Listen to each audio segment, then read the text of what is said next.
सततच्या धमक्या, ब्लॅकमेलिंग आणि अत्याचारामुळे तृतीयपंथीयांचा संयम सुटला। सपना हाजी आणि अन्यायाविरोधात गंभीर आरोप, तृतीयपंथीयांची न्याय मागणी।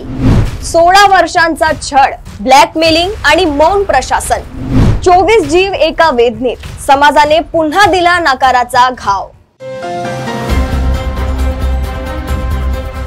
मध्य प्रदेशातील इंदौर मध्ये एक हादरवून टाकणारी घटना घडली आहे। येथे तब्बल 24 तृतीयपंथींनी एकाच घरात स्वतःला बंद करून फिनाईल प्राशन करत आत्महत्येचा प्रयत्न केला। ही घटना शहरातील आझाद नगर परिसरात उघडकीस आली असून सर्वांना तात्काळ रुग्णालयात दाखल करण्यात आले आहे। सतत भांडण, धमक्या आणि त्यांच्यावरती दबाव निर्माण केला जात असल्याचं पोलिसांनी सांगितलं। याशिवाय एका तृतीयपंथी व्यक्तीवर लैंगिक अत्याचार आणि ब्लॅकमेलिंग केल्याचाही गंभीर आरोप करण्यात आले आहेत। या पार्श्वभूमीवर संतप्त होऊन 24 जणांनी एकत्रित आत्महत्येचा प्रयत्न केल्याची प्राथमिक माहिती पोलिसांकडून देण्यात आली। सध्या सर्व जणांची प्रकृती स्थिर असून या घटनेचा पुढील तपास सुरू आहे। मध्य प्रदेशातील इंदौर मध्ये तृतीयपंथी लोक एका विनाशकारी संकटाचा सामना करत आहेत, ज्यामुळे त्यांचे जीवन दयनीय बनले आहे। शेवटी बनावट पत्रकारांकडून होणारा छळ आणि धमक्या वाढत असताना संयम तुटला आणि 24 तृतीयपंथींनी फिनाईल पिऊन आत्महत्या करण्याचा प्रयत्न केला। ही वेदना स्वतः तृतीयपंथींनी व्यक्त केली आहे।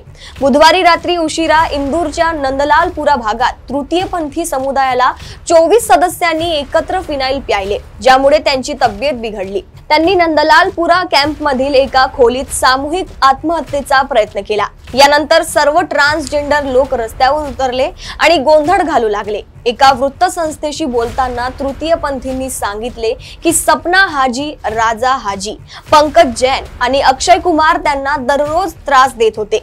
याआधी पोलीस आणि प्रशासनाकडे अनेक वेळा तक्रारी करण्यात आल्या होत्या, परंतु केवळ आश्वासने मिळाली आणि कोणतीही ठोस कारवाई झाली नाही। नेहाने आरोप केला की सपना हाजीला गेल्या 16 वर्षांपासून गुलाम म्हणून काम करण्यास भाग पाडले जात होते।